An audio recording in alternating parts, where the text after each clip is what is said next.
Bonjour à tous, nous voici donc dans la seconde vidéo qui traite du chapitre sur les chrétiens dans l'Empire romain.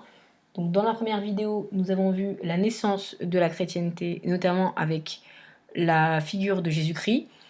Dans cette vidéo, nous allons donc dans un premier temps travailler sur la persécution des chrétiens dans l'Empire, et puis nous allons corriger le récit sur Constantin que vous aviez réalisé. Je vous enverrai vos corrigés pour ceux qui l'ont réalisé, et pour ceux qui ne l'ont pas fait, vous pouvez toujours me l'envoyer. Et vous allez avoir au fur et à mesure un rappel de la méthode et également le corriger. Donc nous sommes au grand 2 des chrétiens dans l'Empire romain et le petit a des chrétiens rejetés et persécutés. Puisqu'en effet, avant que cette religion chrétienne devienne la religion officielle de l'Empire romain, ces chrétiens qui sont une minorité sont rejetés et persécutés par les empereurs romains. Donc je vous ai mis une carte qui vous montre l'expansion du christianisme du 1er au 4e siècle. Je vous rappelle que le christianisme est né à Jérusalem, dans la province de la Palestine et de la Syrie, et que ce christianisme, cette religion, va s'étendre au fur et à mesure. Donc vous allez avoir au départ une expansion proche, en Asie mineure, notamment en Égypte, et un peu en Afrique du Nord, puisqu'en effet ce sont les zones les plus proches finalement de la naissance du christianisme. Et puis très rapidement finalement, dès le second et le troisième siècle, vous allez avoir une religion qui va s'étendre dans toutes les parties de l'Empire. Il y a quasiment que la Bretagne, sur laquelle il n'y a quasiment pas ou peu de traces du christianisme, mais finalement, toutes les régions et toutes les provinces de l'Empire romain, de l'ouest à l'est, sont touchées par l'expansion du christianisme, alors à plus ou moins grande échelle. Vous avez des zones dans lesquelles le christianisme est très implanté et vous avez beaucoup de chrétiens qui apparaissent, et d'autres zones dans lesquelles le christianisme est présent, mais en minorité, où il n'y a que quelques personnes dans chaque ville ou dans chaque partie de l'Empire qui sont chrétiens. Cela va poser problème, vous allez voir pourquoi. Donc, vous avez d'abord à noter cette trace écrite. Donc, la religion chrétienne partie de la province de Palestine s'étend progressivement dans l'Empire romain. Tout d'abord dans la partie orientale, donc l'Est, elle gagne toutes les régions de l'Empire et ils sont au départ tolérés par les empereurs. Puisque, comme je viens de vous le dire, ce sont au départ des minorités, c'est-à-dire que les chrétiens sont présents partout dans l'Empire, mais en petit nombre. Ce qui fait que les Romains et les empereurs ne le voient pas comme une menace pour l'Empire romain et pour la stabilité et la paix dans l'Empire romain. Donc au départ, les chrétiens sont présents, ils commencent à prier Dieu, à prier Jésus, mais les empereurs romains les laissent faire, il n'y a pas de problème que des chrétiens et qu'une nouvelle religion apparaisse dans l'Empire. Je vous rappelle, quand on a travaillé sur la romanisation, cette image dans laquelle on voyait un citoyen romain avec à ses côtés Anubis et Osiris. Donc les Romains n'étaient pas très inquiets de l'expansion de cette nouvelle religion qui était le christianisme. Et puis on trouvait déjà des juifs dans l'Empire romain, donc pour les Romains, pour les empereurs romains, cela ne posait pas de problème. Sauf, voilà, dans ce document, pourquoi sont-ils persécutés? C'était dans votre activité. Et dans ce tout petit texte, finalement, nous avons l'explication la plus importante. Pourquoi est-ce que les Romains persécutent les chrétiens? Donc je vous le lis et je vous explique. Donc pour le salut des empereurs, nous prions notre Dieu éternel, le Dieu véritable, le Dieu vivant. Celui-là seul est Dieu. Les empereurs sont sous son autorité, placés au second rang. Par des prières incessantes, nous demandons pour les empereurs une longue vie, un règne tranquille, des troupes valeureuses, un sénat fidèle et un peuple loyal. Et en fait, le problème se pose dans la première phrase. Pour le salut des empereurs, nous prions notre Dieu éternel, le Dieu véritable, le Dieu vivant. Les chrétiens refusent de réaliser le culte impérial. Pour autant, dans ce texte de Tertullien, il explique bien que dans leurs prières, ils prient pour les empereurs, mais ils ne prient pas directement les empereurs.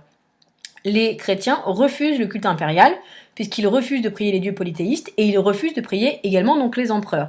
Ils ne veulent prier que Dieu et Jésus, et également plus tard la Vierge Marie, ce qui fait que voilà le gros problème pour les empereurs. Les empereurs ont peur finalement que, comme le culte impérial n'est pas respecté et qu'il n'est pas réalisé, que ces chrétiens dans cet empire ne respectent plus l'empereur, et donc qu'il y ait une possibilité alors peut-être pas de révolte et de rébellion, mais en tout cas d'une soumission moins importante aux empereurs, et donc d'une possibilité pour les peuples de se révolter, et donc de ne plus vouloir faire partie de l'Empire romain, ou carrément de vouloir se révolter contre l'empereur et vouloir une autre forme politique. Voilà en fait ce qui va poser problème aux empereurs romains. Ce n'est pas forcément la religion, c'est le fait que les chrétiens ne veulent pas et refusent de réaliser le culte impérial, et donc cette soumission à l'empereur qui est considéré comme un dieu. Et donc, il va y avoir différentes formes de persécution. Alors, vous avez la persécution, on va dire, qui n'est pas grave, en tout cas pas physique, mais qui est une persécution morale avec des moqueries. Donc, vous avez ici le premier graffiti, on va dire, mondial, qui est une moquerie de Jésus, puisque vous avez Jésus ici avec une tête d'âne, qui est un animal déjà dans l'Antiquité déclaré comme bête et comme un animal qui est un peu vu comme un animal peureux, voilà, avec un corps d'homme. Et il est écrit en dessous Alexandros euh, enfin, qui est soumis à son dieu et un dieu à tête d'âne, donc un dieu finalement qui est moqué. Puis vous avez les versions là physiques avec des chrétiens qui sont jetés au lion lors des spectacles, puisque l'on demande en fait aux chrétiens de se convertir au polythéisme ou de renier leur foi, et ceux qui ne veulent pas renier leur foi sont condamnés à mort et sont souvent jetés au lion. Et en fait, ça va un peu produire l'effet inverse chez les chrétiens, puisque ces chrétiens vont être considérés comme ce qu'on appelle des martyrs. Donc des gens, des hommes ou des femmes, qui vont préférer mourir que de renier leur religion. Et donc finalement, vu que beaucoup de populations de l'Empire romain voient ces martyrs, donc ces gens qui préfèrent mourir pour leur religion plutôt que de se convertir, et se disent, en fait, peut-être que c'est parce que cette religion est la mieux et la plus importante, et donc vous allez avoir beaucoup de conversions après les premiers martyrs, puisque finalement ça va faire l'effet inverse sur les Romains et sur la population romaine.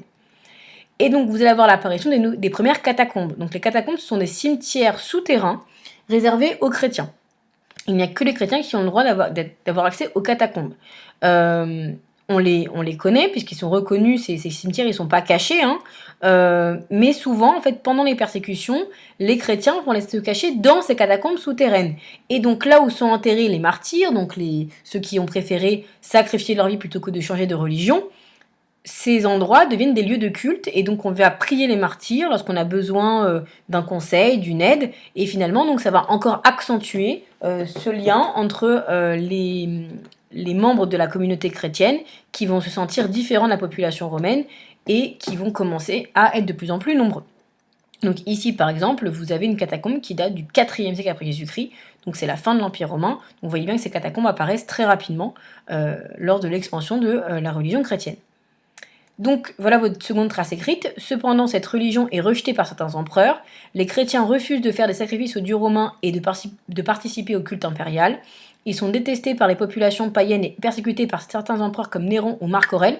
Tous les empereurs ne persécutent pas les chrétiens.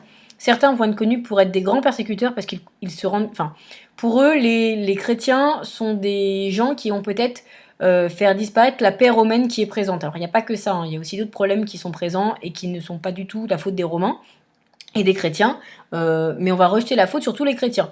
Il y a un tremblement de terre, c'est la faute des chrétiens. Il y a une guerre, c'est la faute des chrétiens.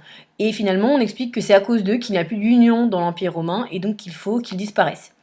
Donc ils se font arrêter et ceux qui refusent de renier leur religion sont crucifiés ou jetés aux animaux sauvages. Ils deviennent ce qu'on appelle des martyrs, donc c'est une définition à écrire en rouge, donc une personne qui préfère mourir plutôt que d'abandonner sa religion. Ces actes vont augmenter les conversions au christianisme. Donc comme je vous l'ai dit, ça va un peu produire finalement l'effet inverse. Et donc on passe au petit b et le corrigé du récit sur l'empereur Constantin. Donc je vous ai remis un rappel de méthode du récit. Pour avoir un récit, il faut qu'il y ait 4 choses à l'intérieur. Quand, qui, où et comment. Si un récit est complet, il faut donc des dates, quand. En histoire, c'est ce que vous avez là-haut, il faut toujours se repérer dans le temps, date précise, siècle ou millénaire en fonction des informations qu'on a, ou il faut également situer les lieux où se déroulent les actions, pays, ville, ou quand c'est très précis, même la rue. Qui, l'histoire, c'est aussi des personnages qui agissent, donc ça peut être des personnages précis, des peuples, des États, et comment on décrit les événements, quand on le peut, de la manière la plus précise possible. Et donc je vous rappelle qu'il y a plusieurs éléments. Il y a la situation initiale, l'élément perturbateur, les péripéties, la résolution et la situation finale. C'est ce qu'on va faire ensemble ici. Donc la situation initiale. Je vous ai mis cette carte-là pour la situation initiale. Donc vous avez ici la situation de l'Empire romain en 311, avec ce qu'on appelle une tétrarchie. Donc vous avez en fait des empereurs qui vont se partager l'Empire romain qui est devenu trop grand et qui est très difficile en fait à diriger. Donc Constantin s'occupe de la partie ouest de l'Empire, vous voyez avec la Britannie, la Gaule et la région espagnole. Vous avez également Maxence, vous avez Licinius et Galère. Et Maximilien d'Aia. Et en fait, ces empereurs vont se faire la guerre, puisqu'ils veulent chacun récupérer les territoires des autres, et donc il y a un empire romain qui commence déjà à souffrir, il commence déjà à s'effondrer, mais finalement de l'intérieur et non pas de l'extérieur. Donc, je vous ai remis ici les où, quand, qui et comment. Donc, où on est dans l'Empire romain, quand en 311, qui Constantin est en concurrence avec d'autres empereurs de l'Empire romain, notamment Maxence, et comment l'Empire romain est divisé en plusieurs espaces, c'est la tétrarchie, Constantin dirige la partie ouest de l'Empire et est en opposition avec Maxence qui dirige l'Italie. Et je vous ai mis en dessous le récit. Donc ce que vous avez à recopier, c'est ce qui est en bleu. Donc ça, c'est la situation initiale. Comment ça commence? Donc en 311, l'Empire romain est découpé en plusieurs parties. Cela s'appelle la tétrarchie. 4 empereurs dirigent l'Empire. Constantin dirige la partie ouest de l'Empire et est en opposition avec les autres empereurs, notamment Maxence qui dirige l'Italie. Et donc là, vous allez avoir un élément perturbateur. C'était le document 2, la conversion de Constantin. Donc à la veille de la bataille décisive du pont Milvius, qui se situe à Rome, à proximité de Rome, contre son adversaire Maxence en 312, Constantin se serait converti au christianisme.